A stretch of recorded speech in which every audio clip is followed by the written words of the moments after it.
नमस्कार। ज्ञानवर्धक इस चैनल में आपका बहुत बहुत स्वागत है।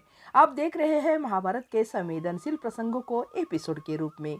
आपका सपोर्ट और स्नेह निरंतर मिल रहा है, इसके लिए आपका बहुत बहुत धन्यवाद।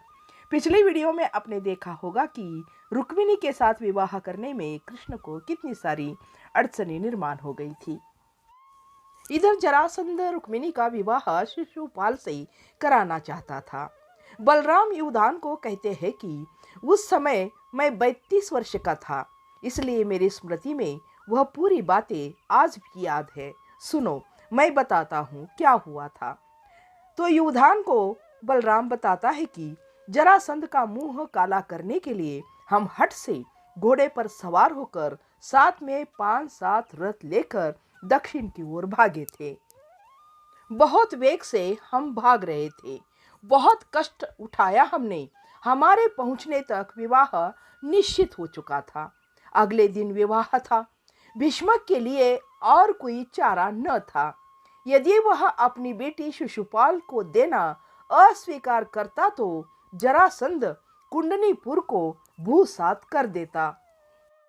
अपनी बेटी उसे दे देता तो उसके क्षत्रिय गौरव की रक्षा कैसे होती। पुत्र तो पिता की एक भी नहीं सुनता था। बलराम आगे कहता है कि जब मैंने रुक्मी को मार डाला था तब वह जरासंध की ओर ही था। ऐसे अवसर पर हम पहुंचे थे। भीष्मक को हमारे पहुंचने का समाचार मिल गया था। हमारे पहुंचने की बात यदि पता चल गई तो जरासंध लड़ाई के लिए उतारू हो जाएगा। यह सोचकर उसने हमें नगर के बाहर ही ठहराया था। बलराम आगे युवधान को बताते हैं कि हम लोगों को भीष्मक ने एकदम अनाथों की तरह नगर के बाहर ही ठहरा दिया है। ऐसा कहकर तुम कितने क्रोधित हो गए थे, उस बात पर तुम कितने बिगड़ गए थे, याद है तुम्हें? तुम्हें तब भी सहन शक्ति नहीं थी, आज भी सहन शक्ति नहीं है। युवधान कहता है, मुझ में सहन शक्ति कम है, कृष्ण में गौरव की कमी है, यह तुम कहते हो, पर नगर के बाहर हमें ठहराया, यह भी अच्छा ही हुआ ना। कारण उसी दिन इंद्राणी की पूजा के लिए लड़की इसी ओर आने वाली थी। वह पूजा पेड़ों के झुरमुट में की जाती है। वह स्त्रियों की पूजा है, उसमें पुरुष नहीं रहते हैं। तब कृष्ण ने कहा था कि जब लड़की इधर आएगी तब तेजी से मैं लड़की को रथ में बिठाकर भाग निकलूंगा। तुम लोग यहीं ठहरना। जो लोग मेरा पीछा करने वाले हैं तुम लोग उसे रोक देना। तब तक मैं 1-2 नदी पार कर लूंगा और मेरा रथ चलाएगा युवधान। यदि रथ रास्ते में टूट भी जाता है तो रुक्मिणी के हाथ पांव बांधकर घोड़े पर डाल दूंगा और निकल जाऊंगा। बलराम आगे कहता है कि कृष्ण को तो लड़की चाहिए थी। सब कुछ कृष्ण के अनुसार ही होता चला, पर संध्या के समय ही जरासंध और उसके साथी राजा हम पर टूट पड़े। लड़ते लड़ते हम घायल हो गए। उसी युद्ध में तुम्हारी पिता का पहला दांत टूटा था। इधर देखो, मेरी पीठ पर भी एक लंबा सा घाव चिन्ह है ना। युवधान कहता है, उससे जरासंध के मुख पर कालिक लगाई गई क्या नहीं? क्या यह सब झूठ है? बलराम कहता है कि कष्ट उठाने वाला मैं ही था, कृष्ण नहीं। युवधान ने कहा, कृष्ण ने भी कभी इसका दावा भी नहीं किया ना। बलराम कुछ नहीं बोला।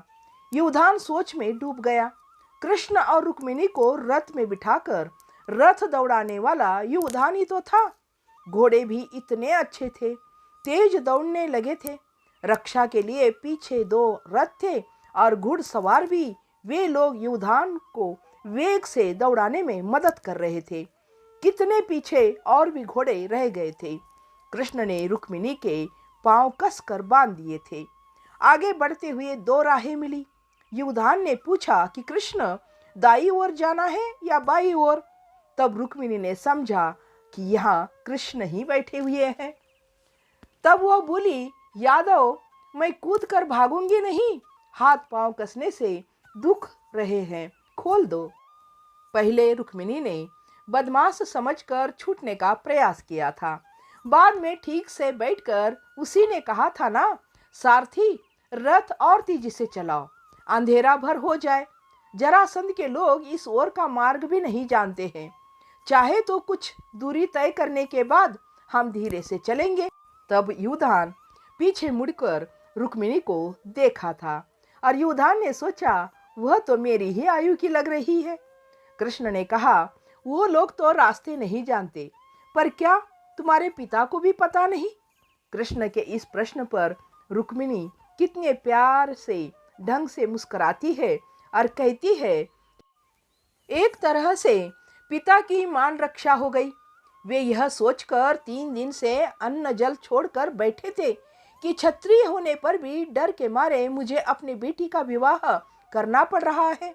मैं और मेरी माँ तो कितना रोती रही। आगे रुक्मिणी कहती है कि हमारी सेना पीछा कर रही होगी, पर वह इतने वेग से आकर हमें नहीं पकड़ेगी। इतना कहकर रुक्मिणी जोर से रो पड़ी और कहने लगी, बेचारे मेरे पिता और माता। कृष्ण ने कंधे पर हाथ रखकर उसे तसल्ली दी। वह कुछ न बोली, घुटनों में मुंह छिपाकर खूब रोने लगी थी। बलराम युधान को कहता है कि कृष्ण कभी अपने मुंह से अपना परिचय नहीं देता है, पर उसका ढंग ही कुछ निराला है। वही यादवों का मुखिया समझता है, उसका बड़ा भाई बलराम कुछ नहीं। क्या युधान, तुम ही बताओ, ऐसा अहंकार कृष्ण में है कि नहीं? वह चाहता है कि बूढ़ा नाना नाम मात्र को सिंहासन पर बैठे और मैं उसकी बात मानता चलूं। उसने विवाह कर लिया और चाहता है कि उसकी सभी पत्नियों को सुखी रहना चाहिए और समस्त आर्यावर्त में एक श्रेष्ठ राजनीतिज्ञ के रूप में प्रख्यात होना चाहिए। युधान कुछ नहीं बोलता है। बलराम आगे कहता है कि रुक्मिणी को प्राप्त कराने के लिए मैंने अपने प्राणों का मोह छोड़कर युद्ध किया था। हम लोग थे ही कितने, उधर जरासंध की लोगों की संख्या बेहिसाब थी। इसी का भाई पूर्णा नदी तक कृष्ण को भगाता रहा था और कृष्ण झड़प शुरू हुई और उसमें वह हार कर वापस आया था। बाद में भी वह जरासंध और शिशुपाल के पक्ष में ही था।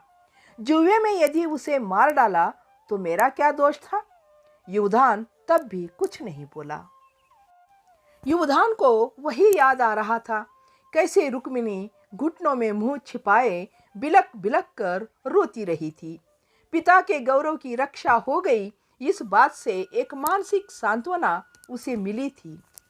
तब से अब तक कितनी मर्यादा से रुक्मिणी शांत भाव से गृहस्थी चला रही है। इस तरह रुक्मिणी विवाह की बातें युधान और बलराम के मध्य चल रही है। तो इस कहानी को करते हैं यहीं पर समाप्त। इस कहानी का अगला भाग अगली वीडियो में जरूर देखिएगा। तब तक के लिए जय हिंद, जय भारत।